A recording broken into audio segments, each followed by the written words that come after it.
அம்மா, அந்த தெய்வம் உன் போல் இல்லை அம்மா. அன்பு அம்மா அம்மா எந்தன் அம்மா, அந்த தெய்வம் உன் போல் இல்லை அம்மா. தொப்புள் கொடியா ஒரு தோட்டம் அமைத்தாய், உன் உயிர் கரைத்து என் உடல் வளர்த்தாய். ஒன்றல்ல நீ செய்த தியாகம் நான் வெல்வதே. ஒரு தாயின் சபதம், ஒரு தாயின் சபதம்.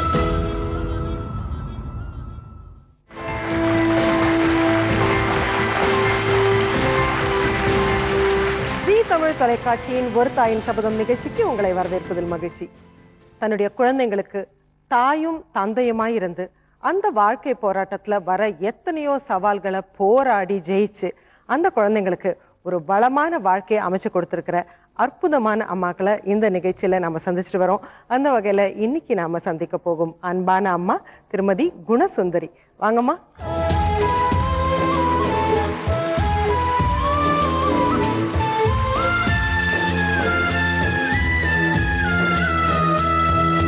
ரத்தத்திலே பால் எடுத்து முத்தத்திலே மூச்செடுத்து ஊட்டினாய், காட்டினாய் உலகத்தையே. பள்ளிக்கூடம் நான் படிக்க சொல்லிக்கட்ட நீ சோமக்க வெந்து. ஒரு உறவுக்காரர் இருக்கிறாங்க, எனக்கு ஒரு அண்ணன் ஆகுது.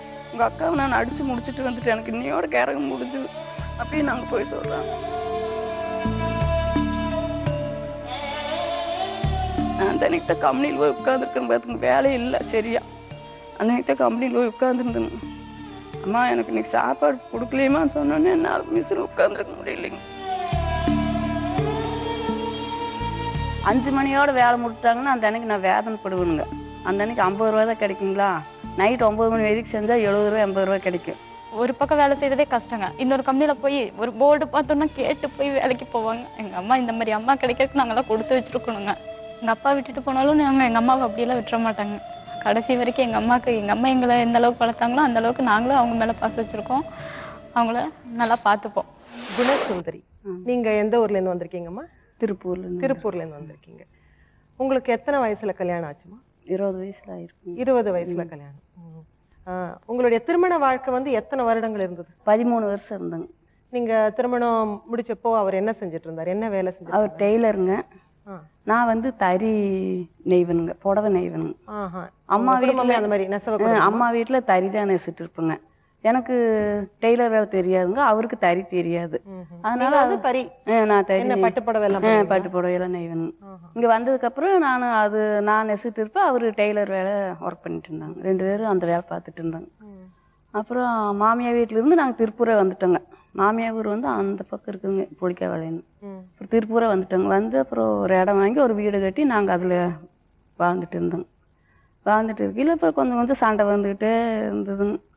சண்டை வந்து ரொம்ப அது சிக்கலாயிட்டு இல்லை சொல்ல முடியாத சண்டைங்க. பட் அந்த 13 வருடங்கள்ல சண்டைகள் வந்துட்டு இருந்தது சரி.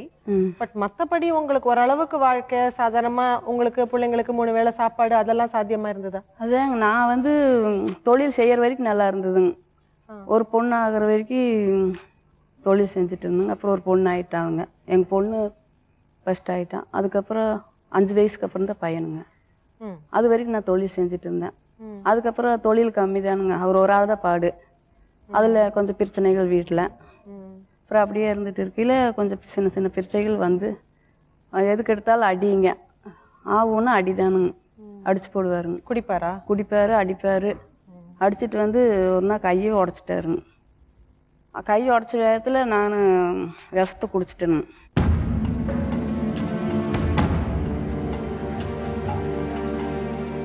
நான் விஷத்தையே குடிச்சிட்டேனுங்க. அப்போ எங்கள் பொண்ணுகிட்ட கொஞ்சம் பெரிய பொண்ணுங்க. என்ன எவ்வளோ பிள்ளைங்க அப்போ உங்களுக்கு? எனக்கு அப்போ 3 பொண்ணுங்க இருக்கிறாங்க. 3 இருந்தாங்க அப்போ. 3 பொண்ணுங்க இருந்தாங்க. பொண்ணு வந்து ஸ்கூலுக்கு போயிட்டாங்க. அப்போ 2வது படிக்கிறவங்க. அப்போ அப்புறம் பசங்க 2 பேருங்க. எல்லாம் சின்ன சின்ன பசங்க தானுங்க. அப்படி இருக்கையில் என்னாலே முடியலைங்க. அவர்கிட்ட அடி வாங்கி என்னாலே முடியல. எவ்வளோ நாளைக்கு அடி வாங்கிட்டே இருக்கிறது அப்படின்ட்டு நான் மருந்து குடிச்சிட்டேனுங்க. குடித்தோடனே அவருக்கு ஒரு சந்தோஷம். எல்லா பக்கம் போய் நான் என் பொண்டாட்டி அடித்து கையை உடச்சிட்டேன் அப்படின்ட்டு அவர் அதை வருத்தப்படலைங்க. எல்லா பக்கம் போய் சொல்லிட்டு அப்படி சந்தோஷமா சொல்லிட்டு இருக்கிறாங்க, கொண்டாட்டம். அப்புறம் பக்கத்து வீட்டில் ஒருத்தர் வந்து பார்த்துட்டு ஐயோ சுந்தரியாக்கா மருந்து குடிச்சிட்டாங்களே அப்படின்ட்டு அவங்க ஒரே ஆர்ப்பாட்டம் பண்ணாங்க. ஆர்ப்பாட்டம் பண்ணி எங்கள் சித்தப்பா வீடு அங்கே ஒருத்தர் இருக்கிறாங்க. உடனே போய் எங்கள் சித்தப்பா வீட்டில் சொல்லி அவங்க வந்து உடனே வந்து காரில் எடுத்துகிட்டு போய் பெட்டில் அட்மிட் பண்ணி அதே பாருங்க யாருமே இல்லையா ஆளு கேட்கறக்கு அவர் யார் கேட்டாலும் அவங்க வீட்டுல அம்மா அப்பா எல்லாம் யார் கேட்டாலும் அவங்க அடக்க மாட்டாங்க. அந்த அளவுக்கு நான் தான் பெருசு, என்னை விட ஆம்பளை கேட்கறதுக்கு ஆளே கிடையாது, என்னை விட ஆம்பளை யாரும் இல்லை அப்படின்னா தான் பேசுவாங்க. எங்கள் பொண்ணு மேட்டுப்பாளத்தில் இருந்தது சொல்லுச்சு எங்களுக்கு இந்த மாதிரி சித்தி வேஸ்ட்டை கொடுத்துட்டாங்க அப்படின்னு. இப்போ நாங்கள் வந்து பார்க்கையில் பெட்டில் அட்மிட் பண்ணிட்டாங்க. அங்கேயும் சண்டை தான் எனக்கு அடிச்சது இல்லாத ஹாஸ்பிட்டலில் நானும் அக்காவும் உட்காந்துட்டு இருக்கிறேங்க. அங்கேயும் சண்டை போட்டுட்டு வந்து என்ன சொல்றாங்களோ ஏது சொல்றாங்க நாங்கள் அழுதுட்டு உட்காந்துட்டு இருக்கிறோம். இவர் அங்கே உட்காந்துட்டு இருக்கிற பேஷண்ட் எல்லாம் உட்காந்துட்டு இருப்பாங்களேங்க, ஹாஸ்பிட்டலுக்கு ஆளுகளும் வந்திருப்பாங்களா, அவங்க கிட்ட என்ன சொல்றாங்க, நான் ஒரே அடியில் என் பொண்டாட்டியே கையை 2ஆ உடைச்சிட்டேன் அப்படின்ட்டு அவங்க பெருமையாக பேசிட்டு இருக்கிறாங்க. அப்புறம் ஒரு நாள் இப்படி ஒன்றுமே இல்லைங்க, சும்மா ஏதாவது ஒரு பேச்சுக்கு அடிதானு, சும்மா ஏதாவது ஒரு சின்ன சண்டை வந்துட்டு அடிதானுங்க, மண்டையை உடச்சு விட்டாருங்க. மண்டையை உடச்சுட்டு அதுக்கு போய் இவருக்கு வந்து ஒரு விதமான மனோவியாதி இருந்தா தான் வந்து அதை வச்சு நினைச்சு சந்தோஷப்பட்டு பெருமைப்பட முடியும். அப்புறம் அப்படி ஏதோ நான் என்னடா செய்யறது, இந்த குழந்தைய 3 இருக்குதுங்கிறக்கோசரம் நான் எப்படியோ பொறுத்து வாழ்ந்துட்டு இருந்தேங்க. எங்கள் ஊரில் ஒரு கிராமங்க, பிள்ளை வாழ வெட்டியே போனால் ரொம்ப கேவலமாக பேசுவாங்க இல்லைங்களா, அதனால நான் எவ்வளவோ அடி உதைக்கெல்லாம் தாங்கி நான் வாழ்ந்துட்டு இருந்தேன். அது ஒண்ணுதான், நீங்க அந்த விஷம் குடிச்சு பிள்ளைங்க இருக்க 3 பிள்ளைங்க, ஆனா உங்க உயிரையே மாச்சிக்கலான்ற எண்ணம் வரும்போது அதுக்கு ஒரு மாற்று யோசனையா நம்ம பிள்ளைங்களை எடுத்துட்டு நம்ம போய் எவ்வளவு நாளைக்கு தானுங்க நான் அம்மா வீட்டுக்கே எவ்வளவு நாளைக்கு நான் சீராடிட்டு போறதுங்க.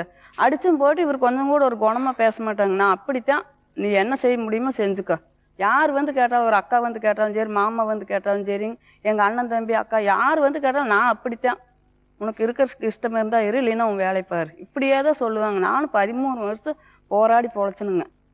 அதுக்கப்புறம் இன்னொரு நாள் ஒரு சின்ன சண்டை வந்ததுங்க. சின்ன சண்டை வந்து அது பெருசாகிடுச்சுங்க. பெருசாகி சரி இங்கே இருந்தால் தான் இப்படி சண்டையாகிட்டு இருக்குது, வா எங்கள் அம்மா ஊருக்கே போகலாம் அப்படின்ட்டு அவங்க ஊருக்கு கூட்டிகிட்டு போகிறாங்க. எனக்கு அங்கே போனால் இத்தனோன்னு கூட எனக்கு சப்போர்ட் இல்லைன்னு எனக்கு தெரியுங்க. இங்கேயாச்சும் 4 பேர் இருக்கிறாங்க, வந்து அக்கம் பக்கம் இருந்து வந்து சொல்லுவாங்க, எதுக்கப்பா இந்த பொண்ணை பிடிச்சி அடிக்கிறேன்னு கேட்பாங்க. அங்கே போனால் அப்படி யாரும் கேட்க மாட்டாங்க. கேட்டாலும் என் பொண்டாட்டி பிடிச்சி அடிக்கிறேன், நீ எதுக்கு வந்து கேட்குறேன்னு அப்படியே தான் பாருங்க. ஒரு நாள்னா இப்படி சென்ட்ரல் சுற்றி வர மதில் பிடிச்சி எல்லாம் எட்டி பார்த்துட்டு இருக்காங்க. இந்த ஆள் என்னை மாட்டு அடிக்கிற மாதிரி பிடிச்சி அடிச்சுட்டு இருக்குதுங்க. அந்த அன்னைக்கு நான் எப்படி உயிருக்கு தப்பிச்சுட்டு போனேன் தெரியுங்களா, அங்கே விரவெல்லாம் நிறைய அடிக்க வச்சுருப்பாங்க இல்லைங்க, அந்த விறகு போய் எடுத்துகிட்டு வர போயிட்டாங்க. போய் எடுத்துகிட்டு வந்து ஒரு அடி விழுந்தோன்னே என்னால் இந்த இடத்துல தாங்க முடியலைங்க. 2வது அடிக்கு என்னால் முடியலைங்க. இதெல்லாம் வந்து அந்த முதல்ல ஒரு தடவை கை உடைஞ்சு அதுக்கப்புறம் இதெல்லாங்க. அந்த பேசுகிற சமயத்தில் ஒரு சந்தாட்டு இருக்குதுங்க, அதில் நான் ஓடி தப்பிச்சு போகலாம் அப்படின்ட்டு ஓடிட்டுங்க. ஓடி போய் ஒரு பாத்ரூம் அங்கெல்லாம் ஓலை வச்சு தான் பாத்ரூம் கட்டியிருப்பாங்க. அந்த பாத்ரூமுக்குள்ளே போய் நான் ஒளிஞ்சிட்டுங்க. அந்த பாத்ரூமுக்குள்ளே போய் ஒழிச்சிட்டு இருக்கையில் இந்த ஆள் என்ன பண்ணிட்டு இருக்கு தெரியுங்களா, அப்படியே தொலாவுதுங்க என்னைய. இந்த படத்துல எல்லாம் எப்படிங்க இந்த வில்லனுக்கு தொலாவிட்டு இருப்பாங்க, அப்படியே தொலாவிட்டு இருக்குதுங்க. தொலாவி இவர் கையில் கிடச்சி இன்னும் அடிக்கல அப்படின்ட்டு.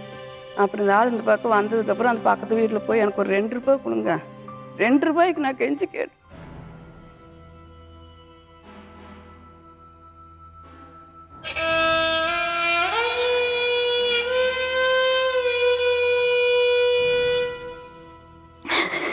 அந்த 2 ரூபாய் வாங்கிட்டு பஸ் ஏறி போகணும்.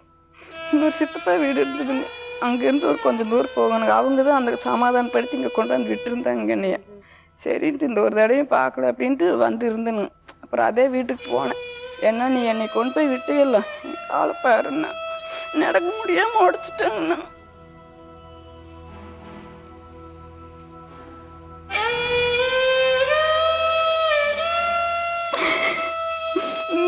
இங்கே ஒரு அடி போட்டேன், கடைசியில் இங்கே ஒரு அடி. நான் செத்துட்டு இந்த பிள்ளைன்னு நினச்சிக்கிட்டேன். பிள்ளை 3 உட்காந்து அழுகுது. என்ன வயசு இருக்குமா அவங்களுக்குலாம்? அப்போ வந்து கொஞ்சம் பெருசாகிடுச்சுங்க. எங்கள் சின்ன பையனுக்கு 6 வயசுங்க, பெரியனுக்கு 7 வயசு, பொண்ணுக்கு வேணா 11 வயசுங்க.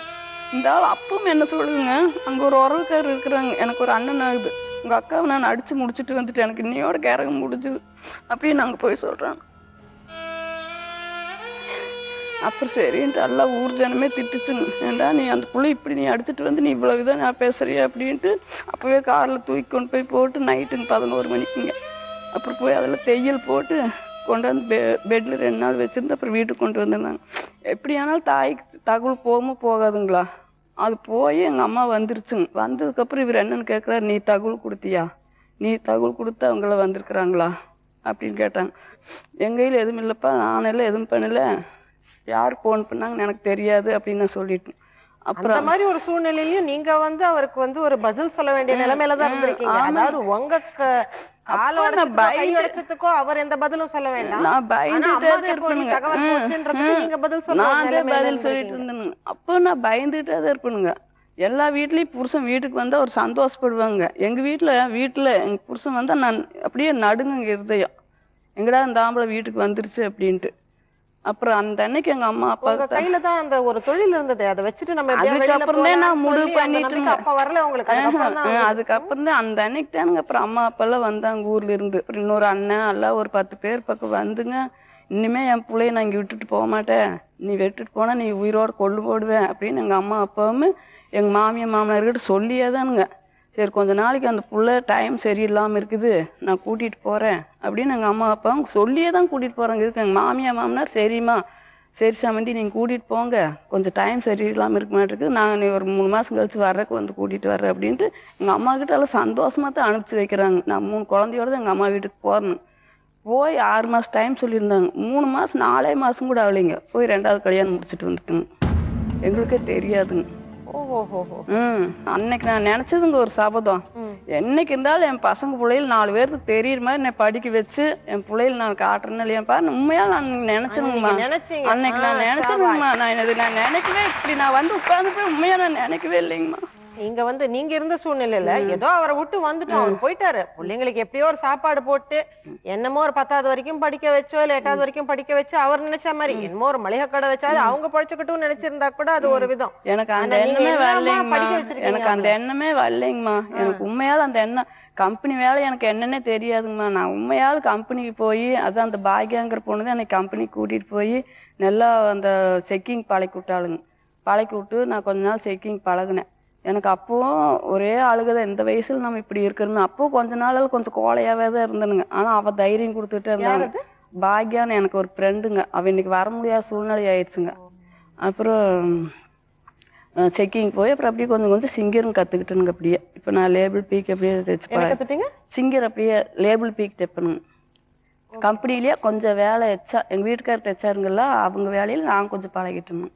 இல்ல இப்போ முதல் முறையா வந்து பசங்களை கூப்பிட்டு நீங்க தனியா ஒரு வாழ்க்கை ஆரம்பிச்சீங்க. அப்போ நீங்க முதல்ல போய் சேர்ந்தது இந்த கம்பெனில தானா? அப்ப வந்து எனக்கு கம்பெனியை பத்தி ஒண்ணுமே தெரியாதுங்க. அப்ப சும்மா போய் பழக போனதுதானுங்க. போய் சும்மா அந்த பிசுறு வெட்டுறது அப்படி இப்படின்னு தான் போய் பழகணுங்க. அப்புறம் அப்படியே கொஞ்சம் வேலை பழகி இப்போ கொஞ்சம் அப்படியே டெய்லர் மாதிரி தைச்சு பழகி அப்படியே பசங்களை படிக்க வைக்கணுங்கிற அப்படியே மனசுல ஒரு தைரியம் வந்து அப்படியே 2 பேருக்கு படிக்க வச்சு இது பண்ணிருக்கேன். பட் எப்படி என்ன மாதிரி வேலை எல்லாம் செஞ்சீங்கன்னா இவங்களுக்கு ஸ்கூல் ஃபீஸ் கட்டணும்? அதுதாங்க நான் அந்த 5 மணியோட வேலை முடிட்டாங்கன்னா அந்த அன்னைக்கு நான் வேதனைப்படுவேனுங்க. அந்த அன்னைக்கு 50 ரூபா தான் கிடைக்குங்களா. நைட் 9 மணி வரைக்கும் செஞ்சால் 70 ரூபா 80 ரூபா கிடைக்கும். இன்னொரு 25 ரூபா சேர்ந்து கிடைச்சா நம்ம குழந்தைகளுக்கு ஆகுமே அப்படின்னு அந்த ஒரு எண்ணம் நம்ம மனசில் இருக்குங்க. ஆனால் குழந்தைன்னா எனக்கு ரொம்ப உயிருங்க. குழந்தை இல்லைன்னா எனக்கு ரொம்பவுமே வேதனைப்படுவேங்க. இப்போவுமே டெய்லி ஒரு நாளைக்காச்சும் ஃபோன் பண்ணிடுவானுங்க, இல்லைன்னா அழுதுருவனுங்க. இவ்வளோ தைரியமாக பேசணுங்க, அழுதுருவேன். ஒரு தடவை ஃபோன் வரலன்னா அழுதுருவேன். உண்மையாலுமே ஒரு மாதத்துக்கு ஒருக்கா அவங்க வந்து பார்த்துட்டு போயிடணும், இல்லைன்னா அழுதுருவேன். அந்த மாதிரி குழந்தைய பாசம் எனக்கு ஜாஸ்திங்க. சரி, அந்த 50 ரூபா ஓவர் டைம் பண்ணா 70 ரூபா அவ்வளவுதான். அதுல வந்து இன்னைக்கு எல்லாருக்குமே தெரியும், என்னதான் ஒரு சாதாரண ஸ்கூல்ல படிச்சா கூட ஸ்கூல் ஃபீஸுக்கும் சாப்பாடுக்கும் அந்த பணம் போதாது. அதுக்கப்புறம் போராட்டங்கள் சவால் இல்லைங்க. அதுக்கப்புறம் நான் கொஞ்சம் சிங்கர் கத்துக்கிட்டேனுங்கல்ல, இன்னைக்கு கொஞ்சம் பெரிய வேலை கத்துக்கிட்டேன்னு. அதுல வந்து வாரம் 1000 ரூபா, வாரம் 1000 ரூபா, 1200 ரூபா, இப்படி அந்த 50 ரூபா வேலை வந்து வாரம் 400 ரூபா 300 ரூபா தான் கிடைக்குங்க. அப்புறம் பொண்ணு கொஞ்சம் கூட வேலைக்கு வருவாள் இல்லைங்க.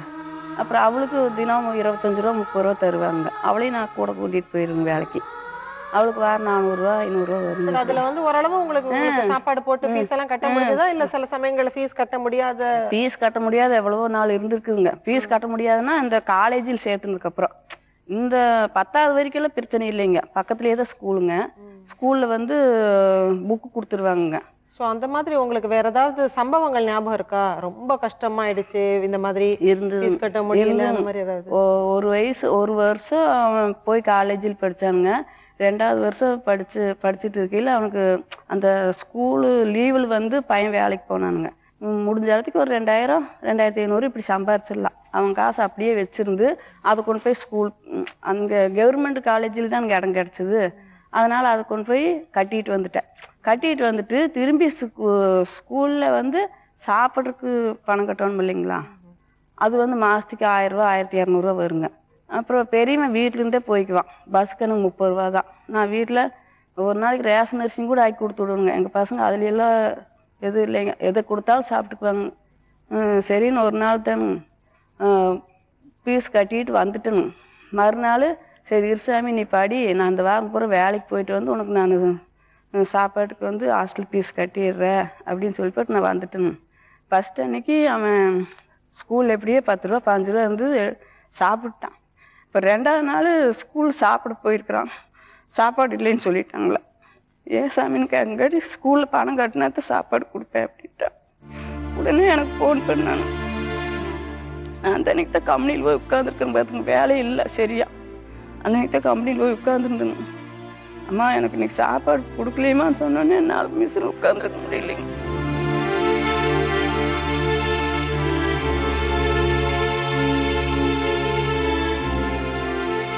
பணம் கட்டினாத்த போடுவேன்னு சொல்லிட்டாங்க. அப்புறம் உடனே நான் அந்த அன்னைக்கு வேலை செய்யலினாலும் பரவாயில்லன்னு அந்த அன்னைக்கு தான் போய் மிஷினில் உட்காந்துனுங்க. நான் வீட்டுக்கு போகிறேன்னு சொன்னால் அந்த மிஷின்லேயும் வேற ஆள் உட்கார வச்சுருவாங்க. இருங்கன்னா வர்றேன் அப்படின்னு சொல்லி போட்டு அதில் இருக்கிற கம்மலை கொண்டு போய் வீட்டுக்கு கூட போகலிங்க.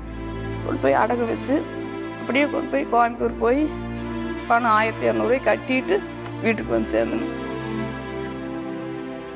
அது அந்த வலின்றது வந்து குழந்தை சாப்பிடாம இருக்கு அப்படின்னு அம்மாக்களை தவிர யாருக்குமே அது சொன்னாவே என்னால என் பசங்க இன்னைக்கும் அப்படித்தானுங்க. இன்னைக்கு ஒரு நேரம் சாப்பிடலன்னா என்னால தாங்க முடியாதுங்க. இன்னைக்கு அவங்க வேற வேலையில ஏதாவது சுத்தி சாப்பிடாம இருந்தாலே நமக்கு பொறுக்காதுங்க. ஹாஸ்டல்ல சாப்பாடு போடலையுமான்னு சொல்லல எப்படி இருக்குங்க. உடனேங்க அந்த பீஸ் எடுத்ததையும் கூட அப்படியே எடுத்து வச்சு போட்டு அப்படியே இறங்கி வந்த இருங்கன்னா வர்ற அப்படின்ட்டு போயிட்டேன். இந்த மாதிரி பையன் அவர் கேட்டிருப்பாரு இல்ல எப்படிமா கிடைச்சது பணம்ட்டு அவர்கிட்ட சொன்னீங்களா? கம்மலை வச்சுதான் வாங்கினேன் அவங்க கிட்ட சொல்லிங்க. சொன்னா அவங்க மனசு சங்கடப்படும் இல்லைங்க. சொன்ன பசங்க மனசு சங்கடப்படுங்களா? சொல்லவும் கூட இல்லை. இந்த மாதிரி எல்லாமே வந்து கஷ்டம் அவங்களுக்கு தெரியாமையே தான் வளர்த்தீங்களா? ஏதோ ஒவ்வொன்று தெரியுங்க. அப்புறம் தெரியாமையும் நான் வச்சுக்குவேன். தெரிஞ்ச பசங்க மனசு உடஞ்சி போயிடும் அப்படின்ட்டு தெரியாமையும் நான் பார்த்துக்குவேன்.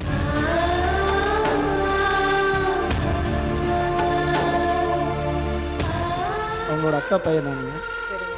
வந்து 23 வயசுலேருந்து அவங்க வீட்டில் நான் 2 வருஷம் இருந்தேங்க. ஆனால் அவங்க அதை மறந்துட்டாங்க. அவங்க வந்து 2 பையன் ஒரு பொண்ணு நினச்சிட்டு இருக்கிறாங்க. 3 பையன் ஒரு பொண்ணுங்க. என்னை வந்து அவங்க தான் 2 வருஷம் அவங்க வீட்டில் வச்சு பார்த்துங்க. என்னை வந்து ஒரு கம்பெனி கூட்டிகிட்டு போய் அந்த தொழில் பழக்கி விட்டது அவங்க. நான் தான் பழக்கி விட்டேன். அவங்க தான் பழக்கி விட்டாங்க. அதான் அவங்க சொல்லிங்க. ஆனால் வந்து அவங்க வீட்டில் வந்து 2 வருஷம் இருந்தேங்க. நான் அந்த 2 வருஷம் வந்து அவங்க பட்ட கஷ்டம் பூராமே எனக்கு தெரியுங்க எல்லாமே. இந்த பையன் தான் எனக்கு ஒரு பையன் மூத்த பையன் மாதிரி. அவங்க வீட்டில் நான் 2 வருஷம் இருந்துக்கிறேங்க. ஆமாங்க. இவன் சின்ன பையனா இருக்கு. நான் கூட்டிட்டு போய் தொழில் கையை உடைச்சிங்க, போலீஸ் ஸ்டேஷன் போய் எல்லாமே எனக்கு தெரியுங்க எல்லாமே. ஆனா இந்த அளவுக்கு வந்து அவங்க கொண்டு வர எனக்கு சத்தியமே நினைச்சும் கூட பார்க்கலைங்க. இந்த அளவுக்கு வந்து பையன் நல்லா படிக்க வச்சு ஒரு அளவுக்கு நல்லா கொண்டு வந்துட்டாங்க.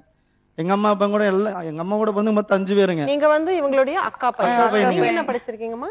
நான் 4வது படிச்சிருக்கிறேங்க. 4வது படிச்சுங்க. உங்களுக்கு தம்பி தங்கி எல்லாம்? தம்பி ஒருத்தனு. அவங்க ஏதாவது படிச்சிருக்காங்களா? இல்ல அவங்க எல்லாமே 4வது 3வது படிச்சாங்க. எல்லாருமே அவ்வளவுதாங்க. மட்டும்தான் பசங்களை இந்த மாதிரி படிக்க வச்சிருக்காங்க. சபாஷ் சபாஷ். நாங்க வந்து 3வது 4வது மேல ஒருத்தருமே படிக்கலைங்க. எங்க இதுல அம்மா கூட பிறந்தவங்க மொத்தம் 5 பேருங்க. 5 பேர்ல எல்லாருமே குடும்பத்தோட எல்லாம் அப்பா அம்மா எல்லாம் இதாத்தான் இருக்கிறாங்க. சித்தி மட்டும்தான் தனியா இருந்து இந்த அளவுக்கு வந்து 2 பசங்களை ஒரு பொண்ணை கல்யாணம் பண்ணி இந்த அளவுக்கு நல்லா நல்லா வச்சுக்கிறாங்க. பெரிய வயன் கூப்பிட்டோம். நாங்கள் ஒரு வயனை எப்படியோ படிக்க வைத்து நாங்கள் வளர்த்துறோம் அப்படின்னு. வேண்டாம், நானே கஷ்டப்பட்டு படித்து வச்சு நானே முன்னேற்றம் கொண்டு வந்துடுறேன். நீங்களாம் நீங்கள் உங்கள் குடும்பத்தை பார்த்துக்குங்க, நானே பசங்களை நல்லா வடிக்க கொண்டு வந்துடுறேன் அப்படின்னு சொல்லிட்டேன். யாராவது கேட்டாக்க நீங்கள் கொடுக்கலைங்கம்மா. எனக்கு 3 குழந்தைங்க தான். எனக்கு உயிரே என் குழந்தைங்க தான். மொத்த குடும்பத்துக்குமே ஒரு உதாரணமா இருக்கீங்க. உங்க பிள்ளைங்க மட்டும்தான் இன்னைக்கு இவ்வளவு நல்ல படிப்பு படிச்சு ஒரு கம்பெனில பெரிய உத்தியோகத்துல இருக்காங்க. திருப்பூர்னா என்னன்னே தெரியாதுங்க எனக்கு. ஆனால் இவங்க வந்து என்னை கூட்டிகிட்டு வந்து இதுதான் திருப்பூர், இதுதான் கம்பெனி, இதுதான் பனின்னு சொல்லி எனக்கு சொல்லி கொடுத்தது வந்து இவங்க தான். அப்போ வந்து சித்தப்பா கூட இருந்தாருங்க, ஒரு 6 மாதம் தான் இருந்தாருங்க. அதுக்கப்புறம் மறுபடியும் 1 வருஷம் இவங்கள்ட்ட நான் இருந்து இந்த வேலை பழையங்க இன்னைக்கு ஓரளவுக்கு நான் இருக்கிறேங்க. ஏன்னா அவங்க கூட 2 வருஷம் இருந்தாரோ 3 வருஷம் இருந்தாரோன்றது பெருசு இல்லை. நீங்க அவருக்கு வந்து எப்படி ஒரு அன்பு கொடுத்துருக்கீங்க, அவருக்கு ஒரு பாதை வாழ்க்கையில வந்து அவருக்கு ஒரு திசையை காமிச்சிருக்கீங்க. அந்த நன்றி மறக்காம இருக்கிறாரு பார்த்தீங்களா. நானும் எங்கள் பொண்ணு வேலைக்கு போவோங்க. வேலைக்கு போய் 3 சுடுகாடு தாண்டி வரணுங்க. உண்மையாலுமே 3 சுடுகாடு தாண்டி ஒரு நாள் அந்த பையன், சின்ன பையன், அவனுக்கு 6 வயசு என்னமோங்க, அவனுக்கு காலையில் உடம்புக்கு நான் விடி நல்லா இல்லைங்க. அப்போ சின்ன குழந்தையில அதான் அவங்கள விட்டு பிரிஞ்சு சாமி ரொம்ப உடம்புக்கு முடியலைங்க. செக்கிங் தான் போகிறோங்க. ஒரு ஷிஃப்ட் செஞ்சால் 40 ரூபா தான். ஒரு ஷிஃப்ட் செஞ்சுட்டு 5ஓடு வந்துட்டா 40 ரூபாயோட போயிருமே அப்படின்னு திரும்பி 9 மணி வரைக்கும் செய்யணுங்க. திரும்பி 20 ரூபாய் கிடைச்சா 60 ரூபாயா சொல்லுங்க.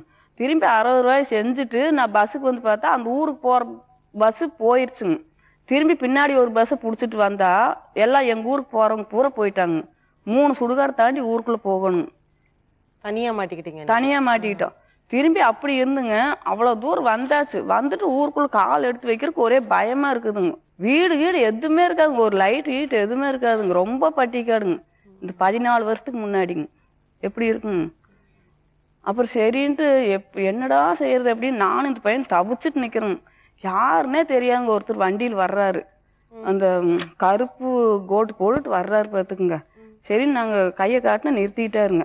நீ அவர் கடத்திட்டு போயிருந்தாலும் போயிருக்க வேண்டியதுதானுங்க. உண்மையாலுமே கையை காட்டினா நிப்பாட்டிட்டாருங்க. நிப்பாட்டி ஏமான்னு கேட்டார். இந்த மாதிரிங்க நாங்கள் ஊருக்குள்ளே போவோன்னு எங்களுக்கு பயமாக இருக்குதுங்க, அந்த குழந்தைய நானும் இப்படி சிக்கிக்கிட்டோம் அப்படின்னு சொல்லங்காட்டி அவர் சரி வண்டியில் வச்சு கொண்டாந்து ஊருக்கு 3/4 வயசு கொண்டாந்து விட்டுட்டு வந்தாங்க. அவர் இன்னைக்கு ஞாபகம் வச்சுட்டு இருக்கீங்க? இன்னும் ஞாபகத்துக்கு வச்சுட்டு இருக்காங்க. நீ அந்த பையன் கூட மறக்க மாட்டாங்க. எங்கள் பையன் கூட அதே மாதிரி இந்த நைட்டு வேலை செய்யலைங்க. எங்கள் பக்கத்து வீட்டில் ஒரு இந்த முஸ்லீம் நாங்கள் மாமி மாமான்னு தான் சொல்லுவோங்க. அவங்க வயசானவங்க. அந்த மாமி மாமா கிட்ட தான் இந்த பசங்களை விட்டுட்டு போயிடுவோங்க. மாமி நான் நைட்டு வேலைக்கு இல்லைன்னா வந்துடுவேன், அப்படி இல்லைன்னா நீங்கள் சாப்பாடு கொடுத்து அதில் தூங்க வச்சுக்கணும் மாமி அப்படின்னா நான் வந்து பார்க்கையில் அவங்க வீட்டுக்குள்ளே தூங்கிட்டு இருக்குன்னு பார்த்துக்குங்க. அவங்களையெல்லாம் இன்றைக்கி மறக்க முடியாதுங்க. என்ன இருந்தாலும் அவங்க ஒரு வேலையாச்சும் சாப்பாடு கொடுத்து எங்கள் குழந்தைகள் பார்த்துருக்குறாங்க இல்லைங்களா. குழந்தைங்களை வந்து பொறுப்பா யார்கிட்டயும் விட்டு வந்திருக்கோம் அப்படின்ற ஒரு நிம்மதியில தானே உங்களால வேலை செய்ய முடியும். அவங்க எனக்கு தாயும் தகப்பு மாதிரி இருந்து பார்த்துக்கிட்டாங்க. ஆனால் அவங்க இன்னைக்கு 2 பேரும் இல்லைங்க, இறந்துட்டாங்க. ரொம்ப பெருமையா இருக்குமா அவங்கள பார்க்கும்போது? ஏன்னா சில பேர்லாம் வந்து சொல்லுவாங்க, அவங்க குடும்பத்தை சேர்ந்தவங்க கூட சொல்லுவாங்க அவங்க எப்பவுமே ரொம்ப தைரியசாலி அப்படின்னு சொல்லி. ஆனா உங்களை பார்க்கும்போது நீங்க அப்படியே பயந்து வாழ்ந்திருக்கீங்க. எல்லா ஆம்பளையும் சாயந்தரமா வீட்டுக்கு வந்தா ஒரு சந்தோஷப்படுவாங்க. ஐயோ நம்ம வீட்டுக்காரர் வீட்டுக்கு வர்றாரு அப்படின்ட்டு. இது அங்க வர்றான்னு தெரிஞ்சாலும் இங்க எனக்கு அப்படியே நடுங்குங்க. பயம் எதுல சண்டை வருதோ என்னமோ. சாப்பாட்டுல சூடா இருந்து எடுத்து சாப்பிடும்போது அவருக்கு நாக்குல சூடா இருக்கிறது தெரியாதுங்களா, அதுக்கு பிடிச்ச யாராச்சும் அடிப்பாங்களா? சொன்னேன்ல, அது கடந்த காலம், விட்டுருவோம் அத. நீங்களே சொன்னீங்க அவர் இருந்திருந்தா என்ன இருக்கும், இன்னைக்கு பிள்ளைக்கு ஒரு மளிகை கடை, 5வது அவர்லாம் பிளான்ல போட்டு வச்சிருக்காரு. இந்த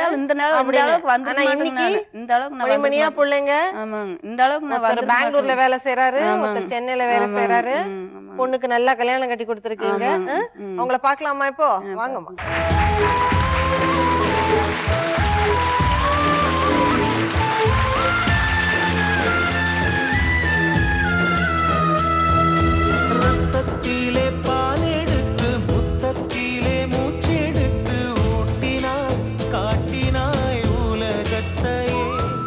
இதுதான் மூத்தவங்க இல்லையா? உங்க பேருமா? ராதாமணிங்க. ராதாமணி. அப்புறம் 2வது யாரு? மோகன். நான் வந்து 2வது பையன். ஓகே. என்ன படிச்சீங்க நீங்க? நான் வந்து பிடெக் வந்து இப்போ கரெக்ட் படிச்சிருக்கேன். பிடெக் வந்து எலக்ட்ரானிக்ஸ் அண்ட் எலக்ட்ரிக்கல் கரெக்டில் படிச்சிருக்கேன். எனக்கு அப்புறம் வந்து தம்பி வந்து இப்போ இருக்கான்.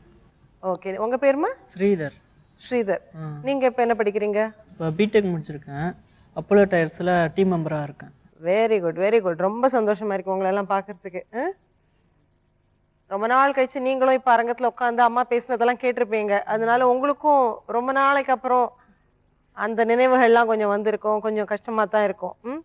ஆனால் அந்த கஷ்டம் எதுவுமே வேண்டாம். இன்னைக்கு நாங்கள் எதுக்காக இன்னைக்கு உங்களை கூப்பிட்டு வச்சு நாங்கள் பேசுகிறோம், அவங்களுக்கும் அறிமுகப்படுத்துகிறோன்னா உங்களுடைய வாழ்க்கையை அவங்களுக்கெல்லாம் ஒரு பாடமாக இருக்கட்டும் அப்படின்னு தான். அந்த மாதிரி பயந்து வேற வழியே இல்லை, விஷத்தை குடிக்கலாம்னு நினைச்ச நம்ம குணசுந்தரி இன்னைக்கு எப்படி தைரியமா பேசுறாங்க. உங்களுக்கெல்லாம் எவ்வளவு அருமையான ஒரு வாழ்க்கை அமைச்சு கொடுத்துருக்காங்க இல்ல? யார் அது அந்த மெஸ்ஸில் சாப்பிட விடலன்னு சொல்லி ஃபோன் பண்ணது? நீங்க தானே ஸ்ரீதர்? ஞாபகம் இருக்கா உங்களுக்கு அது? அப்போ எப்படி ஃபீஸ் கட்டினாங்க அப்படிங்கிறது எனக்கு தெரியாது. நான் கேட்டேன், அவங்க கொடுத்தாங்க. ஆனால் இப்போ சொல்லும் போது தான் அந்த கஷ்டமே எனக்கு தெரியுது.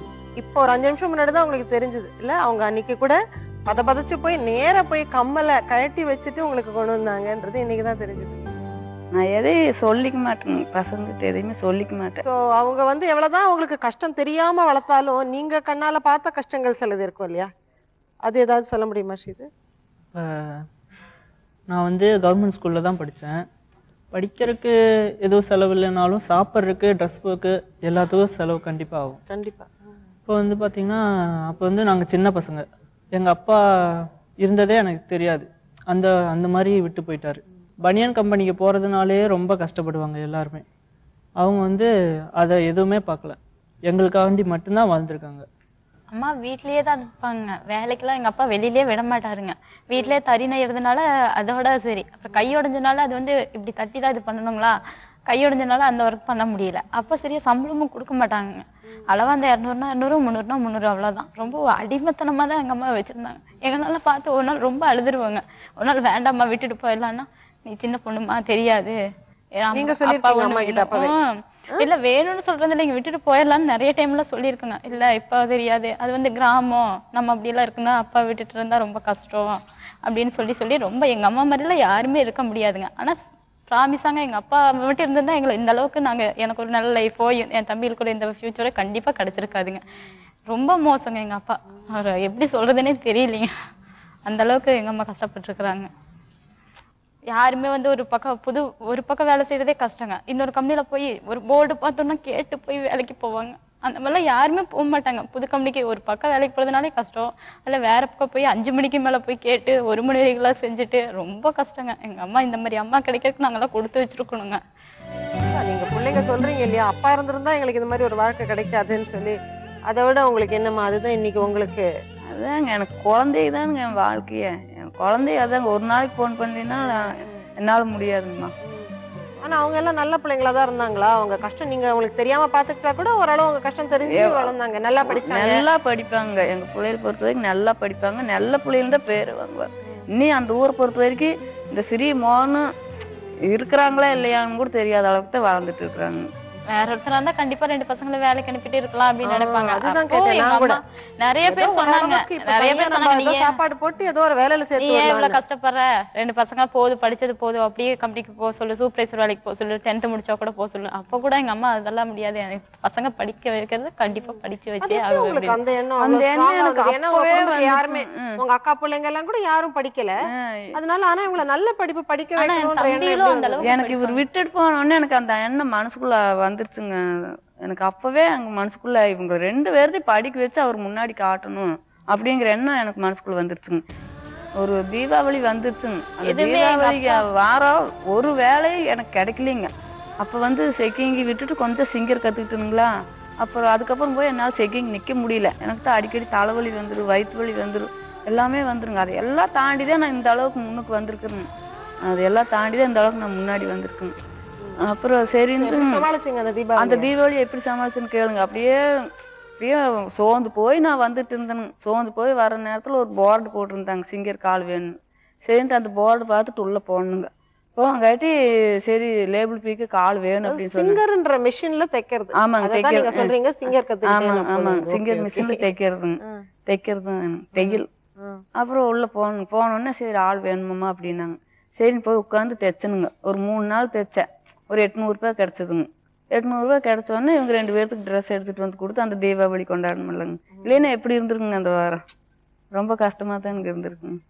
சின்ன பிள்ளைங்க ரொம்ப ஆசைப்படுவாங்க, ஆனா என்னால செய்ய முடியல, அந்த மாதிரி ஏதாவது விஷயம்? அந்த எண்ணம் மேல எனக்கு வராதுங்க. அவங்க கேட்டா அவங்களுக்கு அந்த கஷ்டம் அப்பா இல்லாங்கிற கஷ்டம் இல்லாம நான் வளர்த்தோங்கிற எண்ணம் தான் எனக்கு. எங்க அம்மா எங்களுக்கு தெரியாம கூட சில பேர்த்துக்கிட்ட போய் பணம் ஏதாவது கடன் வாங்கிட்டு வந்து அந்த சிச்சுவேஷனுக்கு தகுந்த மாதிரி எங்க அம்மா வந்து எங்களுக்கு பாத்துக்குவாங்க. அதுக்கப்புறம் கூட நைட் ஒர்க் பண்ணி அதிகமா ஒர்க் பண்ணி அந்த கடனை வந்து பே பண்ணிடுறாங்க. ஒரு நாள் வந்து எங்க அம்மா வந்து நான் 5th படிச்சுட்டு இருந்தேன். எங்க அம்மா வந்து ஒர்க் பண்ண முடியலன்னு சொல்லி வந்துட்டாங்க. வயிற்று வலி ரொம்ப தாங்க முடியல. எங்க அம்மாவுக்கு அடிக்கடி வயிற்று வலி வரும். ஆனா அந்த டைம்ல வந்து ரொம்ப வயிற்று வலி வந்துருச்சு. அப்புறம் எங்க அம்மா என்ன செய்யணும்னு தெரியாம வீட்டுக்கு வந்துட்டாங்க. அப்புறம் வந்து நான் இருந்து விளக்கெண்ணெய் தடவிட்டு எங்கள் அம்மா கொஞ்சம் நேரம் தூங்க வச்சேன். அதுக்கப்புறம் வந்து நான் இந்த மாதிரி நானும் ஒர்க்கு போகிறேம்மா, நீ ஏமா இவ்வளோ கஷ்டப்படுற அப்படின்னு நான் சொன்னேன். ஆனால் வந்து எங்கள் அம்மா இல்லை, இந்த வயிற்று வலி இப்போதைக்கு சரியாயிரும், கொஞ்ச நேரத்தில் சரியாயிரும், அது ஒன்றும் பிரச்சனை இல்லை, நான் மறுபடியும் நான் வந்து நீ நல்லா படி, நான் உன்னை நல்லா படிக்க வைக்கிறேன் அப்படின்னு சொன்னாங்க. அதுக்கப்புறம் வந்து நான் வந்து 10th படிப்புனா இல்லையான்னு சொல்லி எனக்கு டவுட்டாக இருந்துச்சு. அதுக்கப்புறம் நான் +2 படித்தேன், அப்புறம் டிப்ளமோ படிச்சு இப்போ பிடெக் படிச்சிருக்கேன். நான் மட்டும் இல்லை, என் தம்பியும் இன்னும் படிச்சிருக்கேன்.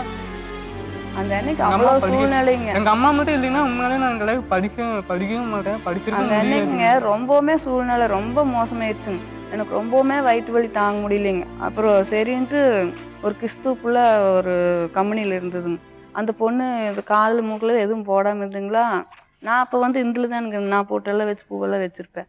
அப்புறம் ஏமா நீ இப்படி இருக்கிறேன்னு கேட்டேன். நான் கிறிஸ்துனாக்கா, நம்ம ஆண்டவர் நம்ம நினச்சது கேட்டால் ஆண்டவர் தருவாருக்கா அப்படின்னு சொல்லிச்சு.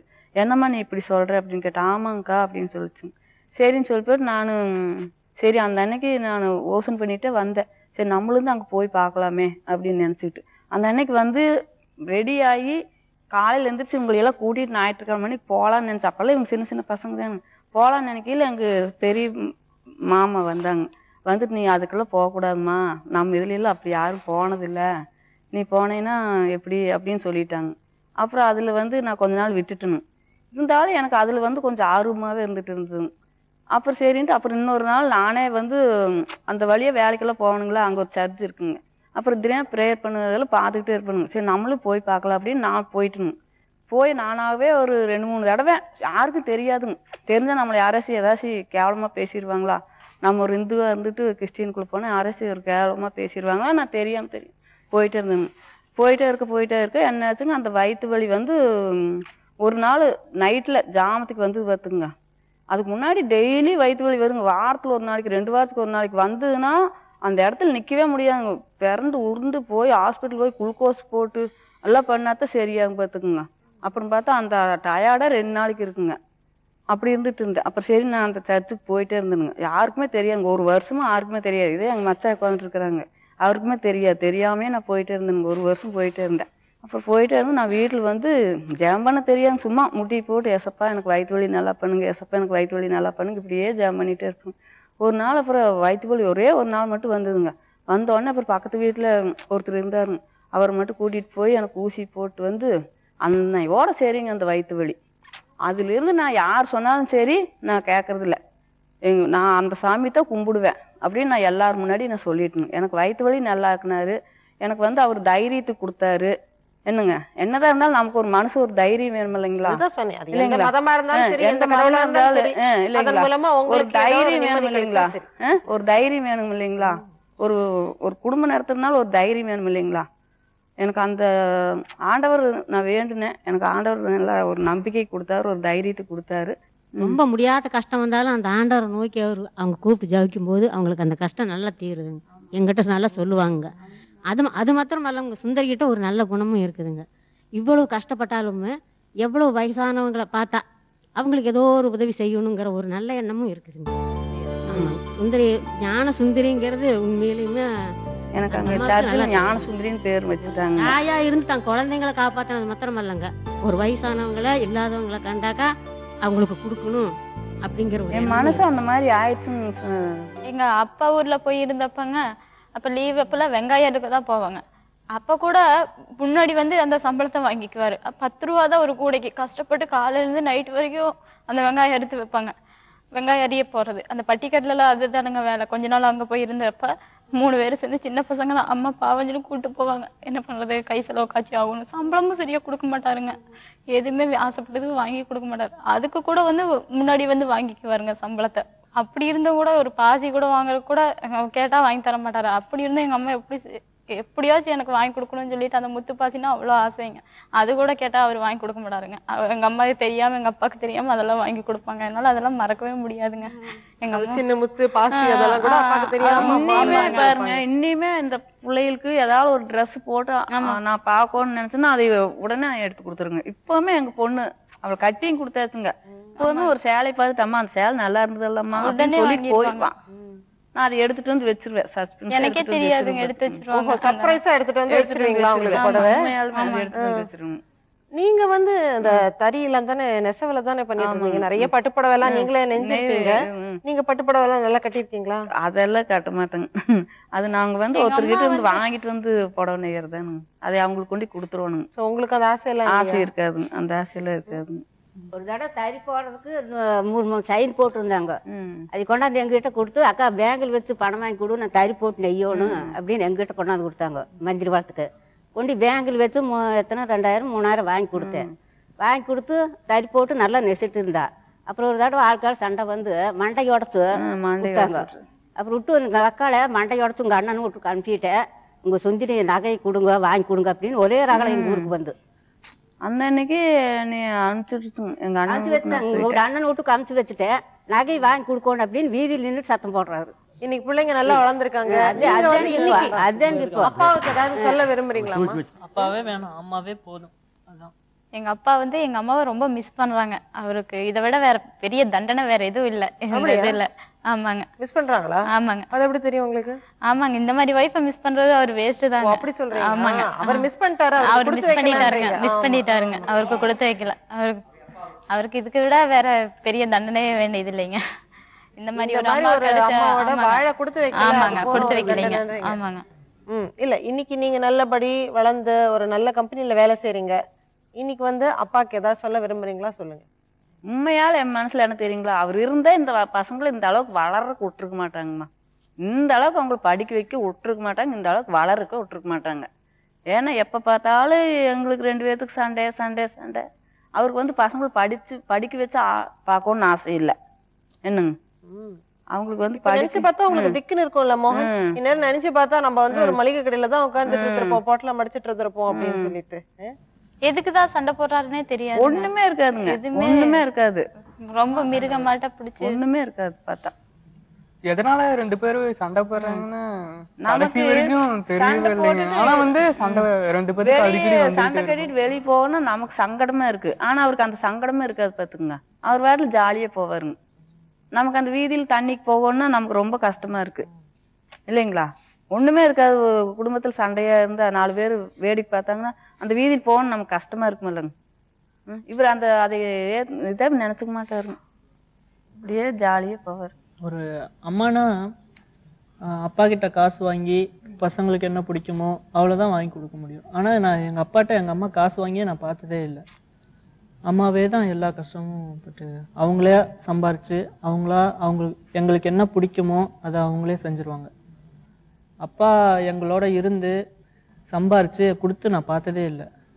அந்த மாதிரி ஒரு நாள் முதல்ல இருந்து அம்மாவோட அவங்க எப்படி சம்பாதிச்சாங்களோ அந்த வருமானத்துல தான் நீங்க எல்லாம் படிச்சிருக்கீங்க, வளர்ந்துருக்கீங்க. கையோடைஞ்சப்ப கூட அதிகமா அப்ப வேலை செய்ய முடியாதுன்னு அப்ப கூட நூல் சுத்தி அப்படி இருந்து கூட எங்க அம்மா எல்லாம் மறக்கவே முடியாது. சரி, இப்போ அந்த கேமரா தான் அப்பா நினைச்சுக்கோங்க. அதை பார்த்து நீங்க அப்பாவுக்கு என்ன சொல்ல விரும்புறீங்களோ நேரடியா அவருக்கு சொல்லுங்க, என்கிட்ட சொல்ல வேண்டாம். நான் ரொம்ப தேங்க்ஸ் சொல்லிக்கிறேன் எங்க அப்பாவுக்கு. எங்க அம்மானாலதான் நான் படிச்சிருக்கேன். அவருக்கு ரொம்ப தேங்க்ஸ் சொல்லிக்கிறேன். அவர் இருந்துதான் நான் இப்போ வேலைக்கு தான் போயிட்டு இருக்கேன். ஏதோ ஒரு ஹோட்டல்லையோ இல்லை எங்கேயாவது ஒரு இடத்துல தான் வேலைக்கு போயிட்டு இருக்கேன். உங்களுக்கு ரொம்ப தேங்க்ஸ் விட்டு போனது. மோகன், நீங்க சொல்றீங்களா? நீங்க மட்டும் இல்லைங்கன்னா கண்டிப்பா வந்து நான் இந்த அளவுக்கு இருந்திருக்க முடியாதுமா. அவங்கள வந்து ரொம்ப விரும்புகிறேன். அவங்கள கடைசி வரைக்கும் நான் அவங்கள வந்து நல்லா பார்த்துக்கணுமா. உங்களை விட்டு நான் எங்கேயும் போக மாட்டேன். எங்கள் அப்பா விட்டுட்டு போனாலும் நாங்கள் எங்கள் அம்மாவை அப்படியெல்லாம் விட்டுற மாட்டாங்க. கடைசி வரைக்கும் எங்கள் அம்மா எங்களை எந்த அளவுக்கு வளர்த்தாங்களோ அந்த அளவுக்கு நாங்களும் அவங்க மேலே பாசம் வச்சுருக்கோம். அவங்கள நல்லா பார்த்துப்போம். அப்பாக்கு சொன்ன செய்தியை பார்த்து சந்தோஷப்படுறதா வருத்தப்படுறதான்னு கூட தெரியல. ஆனா இந்த அம்மாவை நினைச்சு கண்டிப்பா பெருமைப்படலாம். ஏன்னா பிள்ளைங்க வந்து நிறைய பிள்ளைங்க அம்மா எங்களுக்கு இப்ப அப்பா இல்லை ஆனாலும் அந்த அப்பா மிஸ் பண்றோம்னு சொல்லுவாங்க. அதனால உங்களை பொறுத்த உங்களுடைய வாழ்க்கையை பொறுத்த வரைக்கும் அந்த அப்பா இல்லாம இருந்ததுனாலதான் இன்னைக்கு வந்து நீங்க தாயும் தந்தையுமா இருந்து வளர்த்ததுனாலதான் இன்னைக்கு அவங்க இவ்வளவு நல்ல நிலைமையில. பசங்க வந்து ஒண்ணு வாங்கி கொடுக்கலையா, ஐயோ நம்ம அப்பா இருந்தா அதுக்கு நமக்கு கிடைச்சிருக்குமே, நம்ம அம்மா ஒண்ணுதான் இருந்து அது நம்ம கிடைக்கலையே அப்படின்னு அந்த வருத்தப்படக்கூடாது நம்ம பசங்க. அந்த எண்ணம் தானுங்க எனக்கு எப்பவுமே. வேற என்ன உங்களுக்குன்னு ஏதாவது ஆசைகள் இருக்கா? பிள்ளைங்கள ஓகே பிள்ளைங்க தான் சொல்லக்கூடாது, அது ஓகே, பிள்ளைங்களுக்கு நீங்க எல்லாம் பண்ணிட்டீங்க. உங்களுக்கு உண்மையாலுமே எனக்குன்னு ஆசை எதுவுமே இல்லை. எங்க அம்மா வந்து மேக்சிமம் எதுவும் விரும்ப மாட்டாங்க. எங்க பசங்களாம் நல்லா இருக்கணும், அவங்களுக்கு வந்து என்னென்ன தேவையோ அதெல்லாம் வாங்கி தரணும், பொண்ணு நல்லா இருக்கணும். சரி, அம்மாக்கு அவங்களுக்குன்னு ஆசை இல்லை, பட் நீங்களா அம்மாக்கு ஆசைப்பட்டு ஏதாவது வாங்கி கொடுக்கணும்னு நினைச்சிருப்பீங்க இல்லையா? அம்மா இது வரைக்கும் அவ்வளோ காஸ்ட்லியா எதுவுமே அவங்களுக்குன்னு வாங்கிக்கிட்டது இல்லை. நாங்க வந்து ஒண்ணு வாங்கி வச்சிருக்கோம், அதை இங்க கொடுக்கலாம்னு. ஓ, வெரி குட் வெரி குட். கொண்டு வாங்க. பாருங்க, அவங்க சம்பளத்துக்கு தான் ஃபர்ஸ்ட் எனக்கு 2 பவுன் நகையை வாங்கியிருக்காங்க. அப்படியா? அவங்க கொடுத்ததுதானா இது? அவங்க ஃபர்ஸ்ட் கொடுத்த சம்பளம். இங்க பாருங்க, எப்படி ஜம்முன்னு ஒரு பரிசு கொண்டு வந்திருக்காங்க. எனக்கே தெரியாது இது. இது என்ன இருக்கும்? இது உள்ள கெஸ் பண்ணலாமா? சரிங்களா?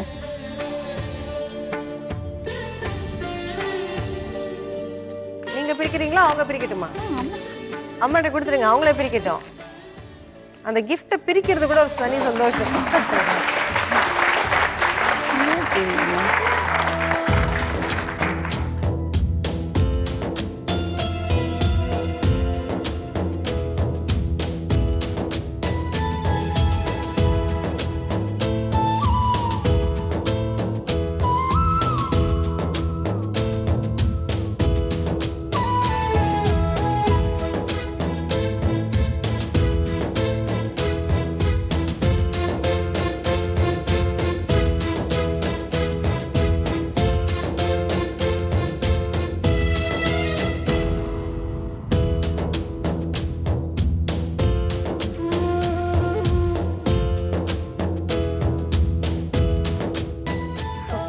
பிடிச்ச கலர்ல எடுத்துட்டு வந்துருக்காங்க பசங்க. பிடிச்ச கலரா அது? ஆமா. உங்களுக்காக பிடிச்ச ஒரு சேலை. எங்க அம்மாக்கு இந்த கலர்னா ரொம்ப இஷ்டங்க. எங்க அம்மா இது நாள் வரைக்கும் இந்த மாதிரி காஸ்ட்லி சாரி கட்டினது இல்ல, அதுக்காக எடுத்து வந்தேன். நாங்க 3 பேர் கொடுக்கற சின்ன கிஃப்ட் இது. இனியும் நாங்க நிறைய செய்வோம். இப்போதைக்கு இந்த மேடையில கொடுக்க கிஃப்ட். சரி. இது வரைக்கும் காஸ்ட்லியா இந்த மாதிரி புடவை கட்டினதே இல்லையாமே?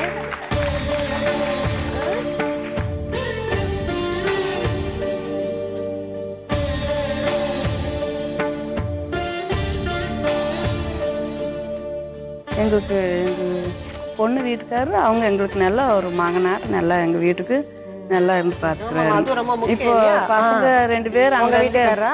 ஆமாங்க, அவர் அங்க இருக்கிறாரு பாருங்க, இந்த லாஸ்ட்ல வேணும், அது வேணுங்க. ஏதாவது ஒன்று எங்கள் பொண்ணையும் கூட பார்க்க மாட்டாங்க. எனக்கு தலைவலிக்கும் உடனே ஃபோன் பண்ணால் அங்கேருந்து சல்லுன்னு ஒடியாந்துருவாருங்க. ஏன்னா பசங்க 2 பேர் வெளியில் இருக்கிறாருங்களா, அதனால் ஏதாவது ஒன்றா பிள்ளையும் கூட பார்க்க மாட்டாங்க. வந்து உடனே கூட்டிகிட்டு போய் ஹாஸ்பிட்டலுக்கு போய் எனக்கு இப்போ அவங்க கூட இருக்கிறதுனால ரொம்ப எனக்கு ஒரு தைரியமா. ரொம்ப நல்ல விஷயம். ஏன்னா மகன்கள் எல்லாம் நீங்க கூடவே இருந்து ஆளாக்கி இருக்கீங்க, அதனால அவங்களுக்கு உங்க மேல அன்பு இருக்கிறது பெரிய விஷயம் இல்ல. அவங்க எனக்கு மூத்த மகன் மாதிரி மகனாவே. ஆமாங்க, அதேதானுங்க. நல்ல மனிதர்களுக்கு வந்து எப்பவுமே ஒரு நல்ல உறவுகள் தானா தேடி வந்து அமையும்னு தெரியுது. நீங்க எதனால வந்து இந்த சரி அம்மாக்கு ஏதாவது ஒண்ணு கிஃப்ட் பண்ணணும் அப்படிங்கும் போது எதனால இந்த பட்டு புடவையை தேர்ந்தெடுத்தீங்க? அம்மாக்கு வந்து இந்த கம்மல் தான் ரொம்ப சொல்ல போனா எங்க அம்மாவுக்கு வந்து பட்டு புடவை வந்து பிடிக்கும், ஆனா மனசுக்குள்ளேயே எங்க அம்மா வச்சிருந்தாங்க. எங்க கிட்ட எதுவும் சொல்லல, சொல்லு எதுக்கு நம்ம அவங்க கிட்ட நம்ம அதான் எங்க அம்மா சொல்றாங்க. எங்க அம்மாவுக்கு சில விஷயங்கள் பிடிக்கும், ஆனா மத்தவங்க கிட்ட சொல்ல மாட்டாங்க, எங்கிட்ட சொல்ல மாட்டாங்க.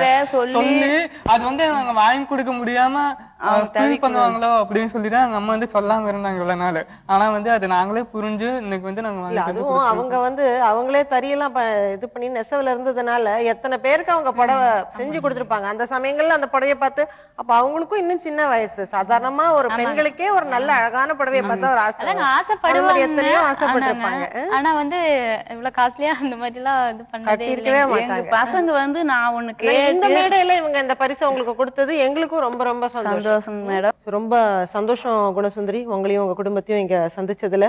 அதுலயும் குறிப்பா நான் முதல்லயே சொன்ன மாதிரி சில பேர் இயல்பிலேயே கொஞ்சம் தைரியமானவங்களா இருப்பாங்க.